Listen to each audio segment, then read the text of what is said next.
Nos encontramos aquí en Córdoba con la familiar de un preso vasco, se llama Gema. Buenas tardes, Gema. Buenas tardes. Y queríamos hacerle una entrevista, ¿no? Pues para ver la situación que hay de los presos políticos vascos, del conflicto vasco y de la perspectiva desde los familiares de estos presos. En primer lugar, ¿podrías relatarnos brevemente la situación de tu familiar y en general de los presos políticos, de la dispersión y el tema de la represión española en Euskal Herria? Bueno, pues en este momento el colectivo de presos y presas políticos vascos está compuesto por 735 personas. De esas 735, la mayoría están encarceladas en prisiones del Estado español, aunque hay también un número muy importante, creciendo en los últimos años, que se encuentra encarcelado en el Estado francés, con presos también en este momento en Portugal y en Inglaterra. La situación de todos estos presos están dispersados a cientos y cientos kilómetros de su domicilio, de su lugar de origen, que es Euskal Herria. Entonces, ¿qué supone la dispersión? Todos esos kilómetros no es más que un castigo añadido a la condena que se les ha impuesto. La dispersión está basada en una política de odio y de venganza, porque al fin y al cabo son presos que han sido condenados o bien son preventivos, pero de forma, pues, se ensañan con la dispersión, por una parte como castigo añadido para los presos y las presas políticos vascos, pero también como un castigo que se nos impone a los familiares. El que tengamos que recorrer cientos y miles de kilómetros para visitar durante 40 minutos a nuestros familiares presos supone para nosotros una sangría económica, pues que claro, que esto se perdura en los años y no es fácil llevar a cabo. Hay situaciones de extrema pobreza entre los familiares debido a esta medida, a la dispersión, porque no podemos hacer frente a todos estos gastos. La segunda pregunta sería precisamente, ¿no?, las trabas que encontráis los familiares para visitar a vuestros familiares presos, que os pone el Estado, y por qué os ponen esas trabas. Bueno, pues con el tema de las comunicaciones habría dos tipos de comunicaciones. Uno es la comunicación ordinaria, que se hace en la cabina con cristal, que tiene una duración semanal de 40 minutos. A estas visitas, los familiares directos, sí que podemos acceder sin que nos den el permiso, más que solicitando la visita de una semana para otra. Los presos políticos vascos tienen también el añadido de que para que los amigos puedan ir a visitarlos, tienen que concederles desde instituciones penitenciarias una lista de no más de 10 amigos que se pueden cambiarla cada 6 meses. Es decir, que es instituciones penitenciarias quien decide qué 10 amigos pueden entrar, quedando en manos también de instituciones penitenciarias si a un amigo le conceden o no. Entonces, vemos como a determinadas personas, pues como expresos, que por ese único motivo de haber estado en la cárcel, no pueden acceder a visitar a sus amigos, y nos dan además motivos de seguridad, ¿no? Incluso poniendo en entredicho pues que a lo mejor no son tan amigos, o que es que los presos políticos vascos tienen unas listas muy largas de amigos y que es imposible que puedan tener tantos amigos.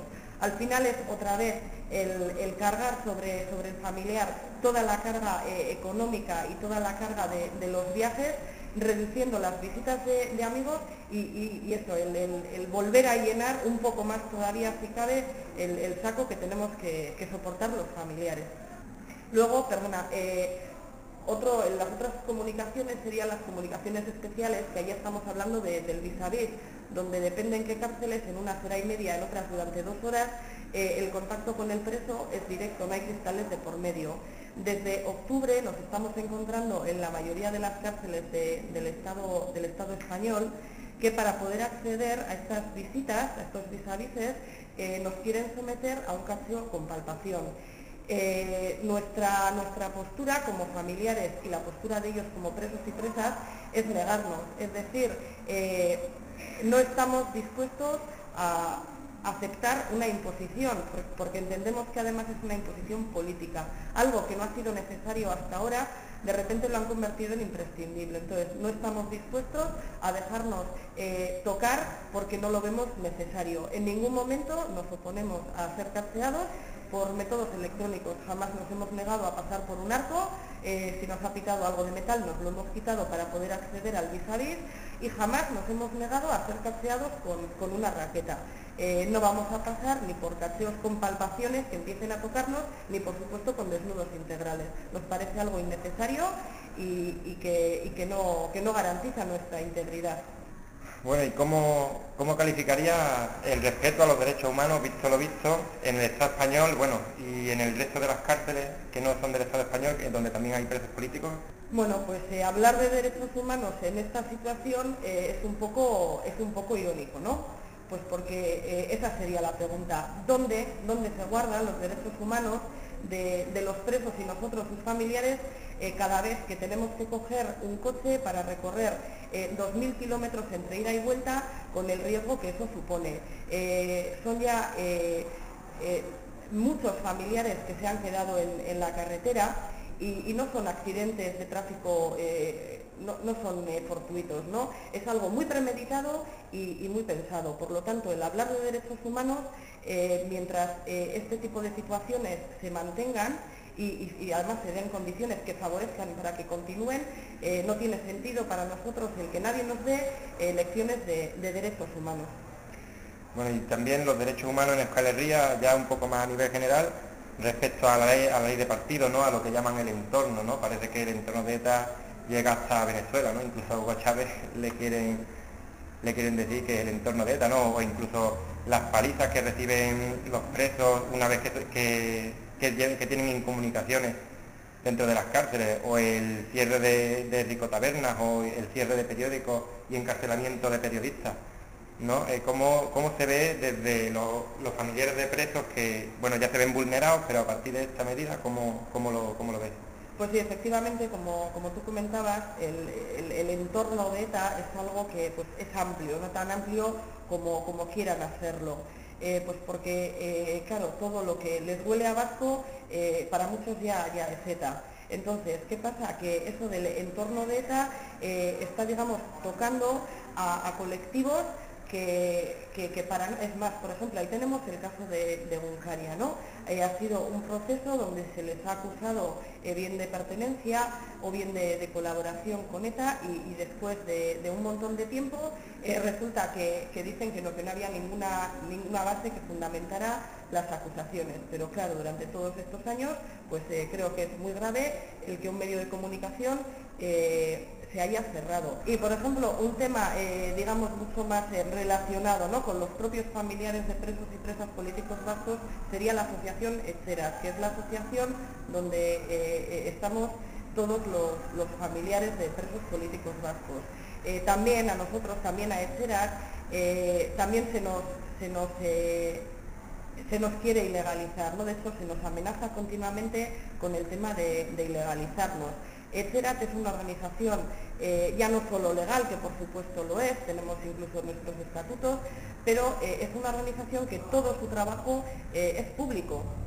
Entonces, pero bueno, en cualquier momento sabemos que nos están continuamente señalando y al final es porque hacemos mucho daño. Los familiares somos testigos directos, vivimos en primera persona qué vulneraciones de derechos humanos existen en las cárceles, ya no solo con los presos, sino también con nosotros.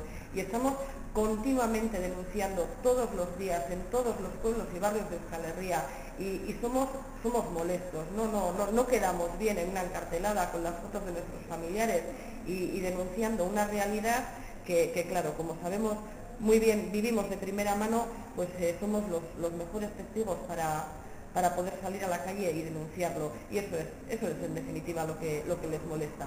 Y concretando aquí un poco en Andalucía, la conciencia o el conocimiento que veis desde Euskal Herria y desde los familiares de presos más concretamente, ¿no?, que los andaluces y las andaluzas tenemos sobre la represión en Euskal Herria, ¿qué opinión te merece? Hombre, pues no quiero generalizar, pues porque el generalizar no sería justo, ¿no? Pero sí que es cierto que ya no solo Andalucía, sino en otras comunidades, es decir, salimos fuera de Euskal Herria y la información que se recibe sobre el conflicto político es muy poca y muy tergiversada. Entonces, pues hay un rechazo muy grande, total y absoluto, tanto a la situación de nuestros familiares como a la nuestra. Es pues eso, entendible desde el desconocimiento y desde que la poca información que viene está totalmente intoxicada. ¿Qué te decía Tenjaleo para darle difusión a esta situación no tan grave que estáis sufriendo? Bueno, pues precisamente en Andalucía es donde la mayoría del colectivo de presos políticos vascos que está dispersado, muchos de ellos y muchas de ellas están por muchos sitios de Andalucía. Entonces, conocíamos que había gente independentista y bueno, pues me metí en internet y entré en la web de Jaleo y bueno, pues simplemente viendo ya el contenido, pues me pareció interesante ponerme en contacto con vosotros. Y bueno, aparte del contacto que habéis manifestado con Jaleo, ¿con otras organizaciones o asociaciones pro derechos humanos en Andalucía tenéis? Porque por ejemplo cuando el tema de Juana Horta, ¿no? Como ya teníais una base ese, ¿no? ¿Qué contacto teníais con otras organizaciones? Eso es, pues hombre, aparte de con Jaleo, sí que estoy en contacto con gente de Socorro Rojo Internacional, de aquí de Córdoba también. Sí que es cierto que a la hora de ponerme en contacto con gente de aquí de Andalucía, concretamente con gente de Córdoba, yo mando información a varias personas, ¿no? A nivel individual y a nivel colectivo también. Y bueno, pues al final con quien tengo contacto es con las personas que respondieron a la llamada que se les hizo de Euskal Herria. Y luego también es cierto que hay contactos a nivel individual con varias personas. Bueno, y las perspectivas de futuro que veis los familiares de presos para el conflicto vasco, para el conflicto político vasco en general, ¿no? Y para los presos en particular y los familiares obviamente de presos, ¿cómo podría definirlo? Bueno, pues yo como familiar sí que tengo que decir que corresponde a la clase política, de ellos es la responsabilidad de dar una salida al conflicto político, dar una salida que sea política, ya que el conflicto tiene una naturaleza política, luego su solución tiene que ser política. Tiene que ser una solución definitiva, es decir, queremos ser los últimos familiares, no queremos que dentro de 3, 5, 10 años sean otros los que estén en la cárcel y otros los familiares los que estén pasando por la misma situación que estamos pasando nosotros ahora. Y por supuesto una solución sin injerencias externas, es decir, por ejemplo, es importante el tener conciencia de que los presos políticos vascos son agentes políticos y tienen que tomar parte para la resolución de este conflicto. Y sí que me gustaría también decir que el problema en Euskal Herria, es decir, el conflicto en Euskal Herria, no es que exista ETA como organización armada, que es muchas veces también lo que a los medios de comunicación les gusta mucho subrayar, ¿no? Que el problema, que el conflicto vasco es la existencia de ETA. Eso no es verdad. El conflicto de Euskal Herria es un conflicto histórico de naturaleza política. Y eso significa que sus consecuencias son políticas. Al fin y al cabo, nuestros familiares son presos políticos, ya que son una consecuencia de un conflicto político. Y eso es importante entenderlo. Bueno, pues muchas gracias, Emma. Y no, lo único que queríamos con esta entrevista era darle voz a los que muy difícilmente tienen voz, a los que no se les escucha nunca en la televisión, en la radio, en los periódicos. Esperamos que cree conciencia, que esto sirva para algo y sobre todo que se solucione un conflicto político que ya está durando demasiado.